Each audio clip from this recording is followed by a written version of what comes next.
Rebecca, and I will be guiding you through this tie creation. First off, I just want to thank you for purchasing the tie pattern. Now, if you have just stumbled upon this video, definitely check the link down below in order for you to purchase the tie pattern at my Etsy shop. But let's not wait any longer. Let's go ahead and get started. Make sure to have a hand sewing needle. In order for us to close it, we're definitely going to need a hand sewing needle, just so that you can make sure that you have a nice, crisp, handmade tie.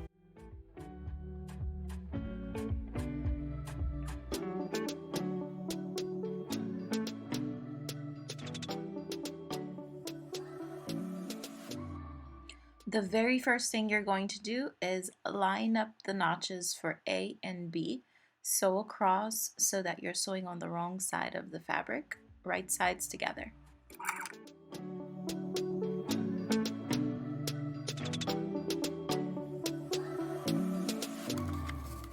Once that's complete, you will repeat the same step for C and B.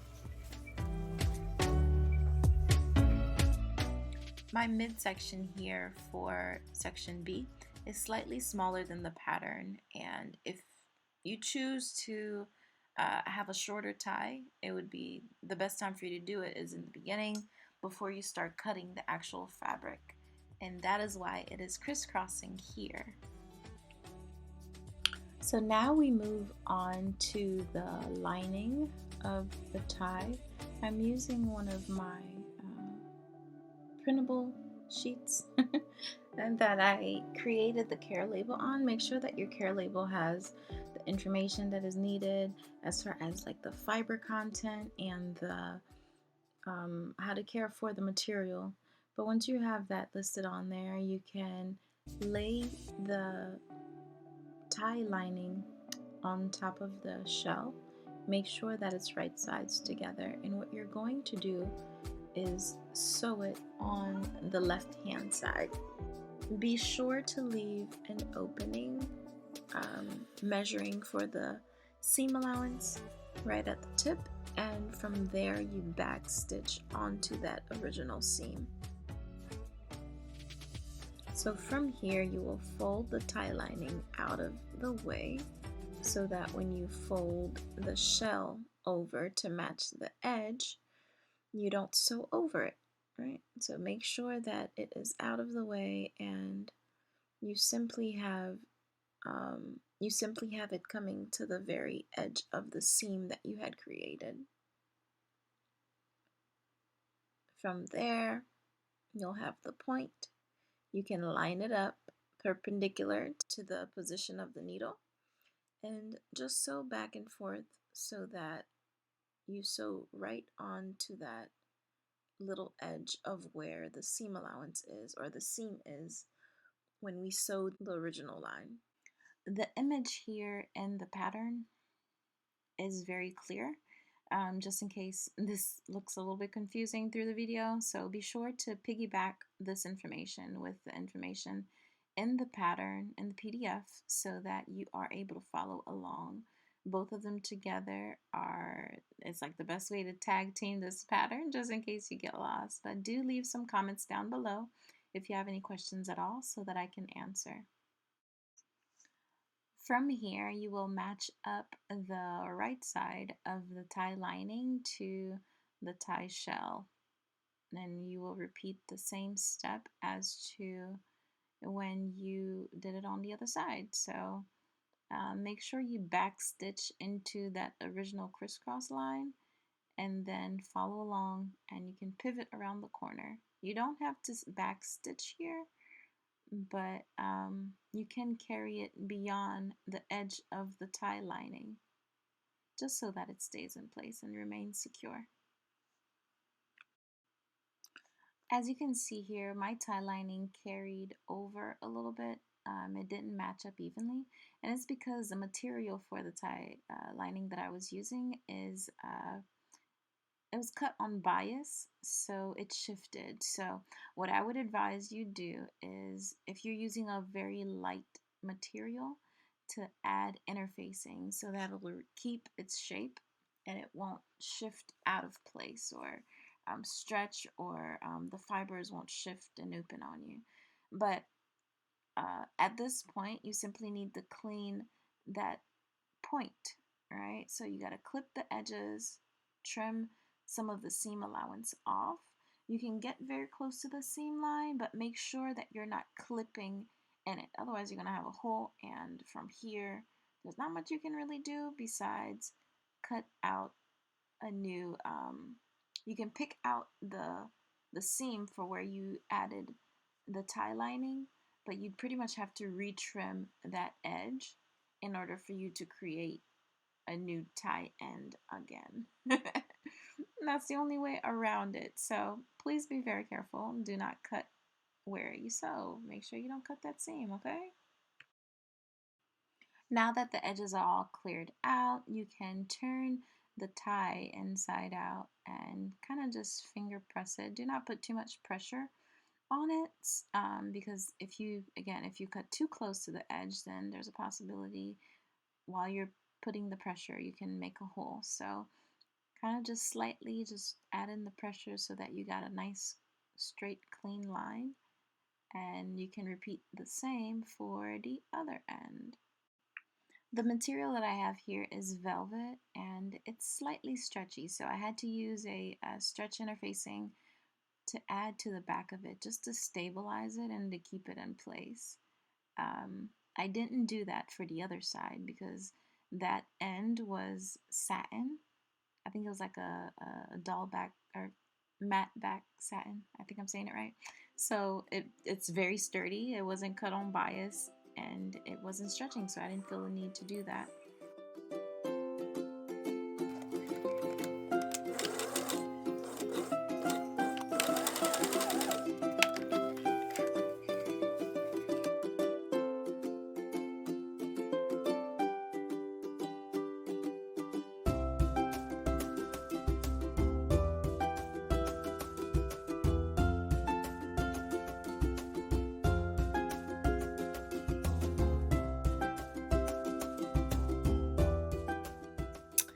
Guess what? We are almost done.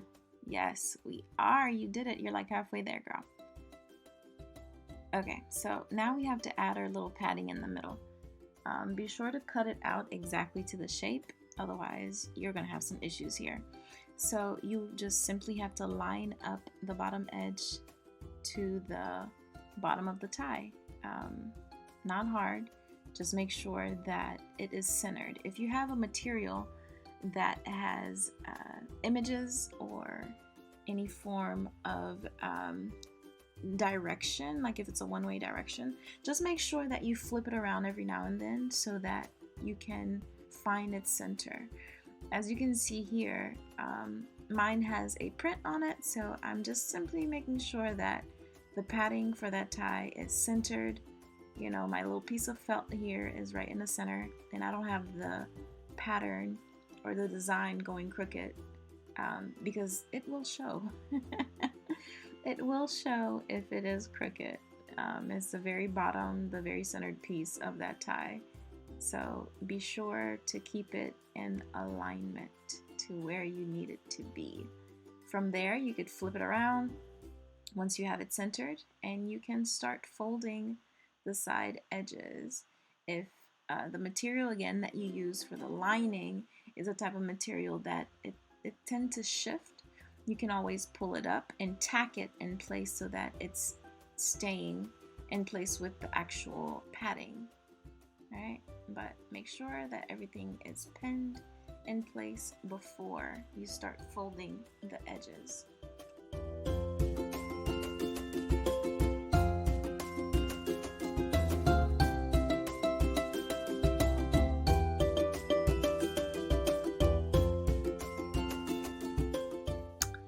Alright, so we are getting closer to the end.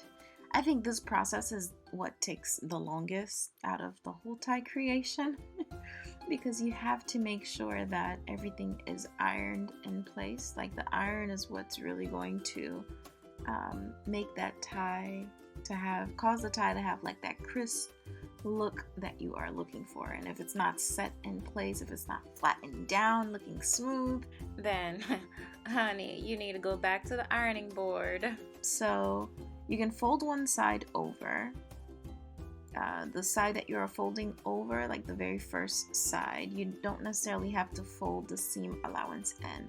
So it can simply be flat, right? Just keep it flat. Now the other side that goes over it, make sure that you fold it over so that the raw edge is not out. So you need to fold it so that the seam allowance is tucked in. Whether you do it right over left or left over right, it doesn't matter. It's up to you. It's a preference. So just take your time. Make sure to use an ironing cloth so that you don't burn your tie. And just take your time and iron it section by section so that it stays in place.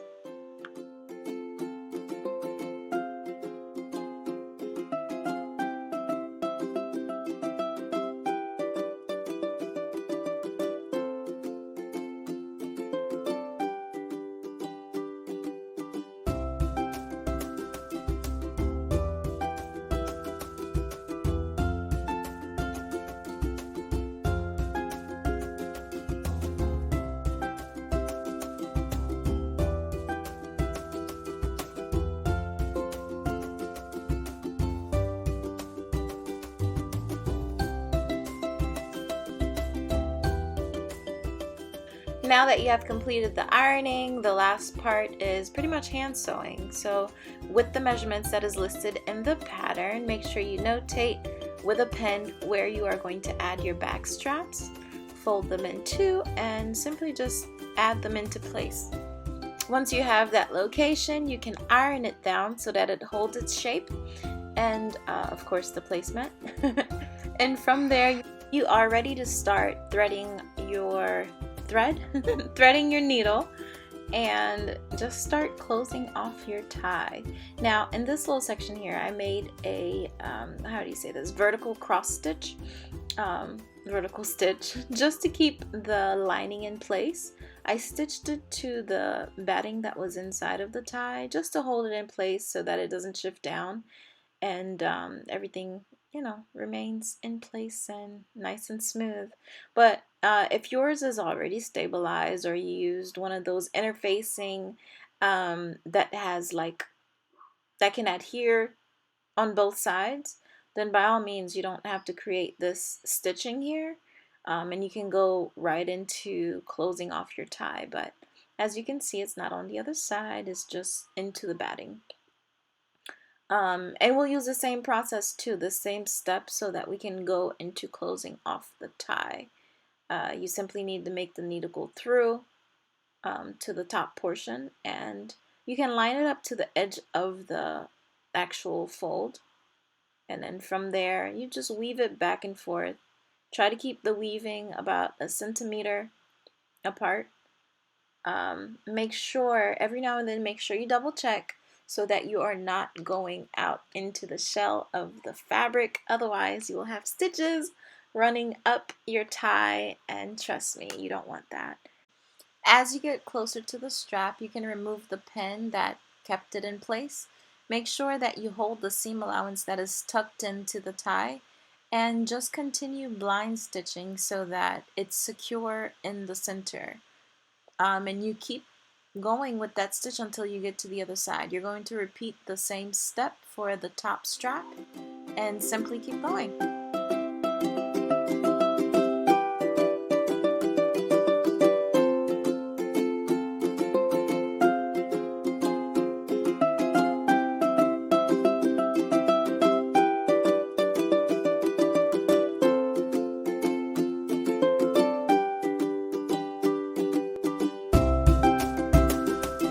Do subscribe, like, and share, just so that you can have the opportunity to see more of the patterns that I have coming out, and so that others can have the opportunity to watch this video too.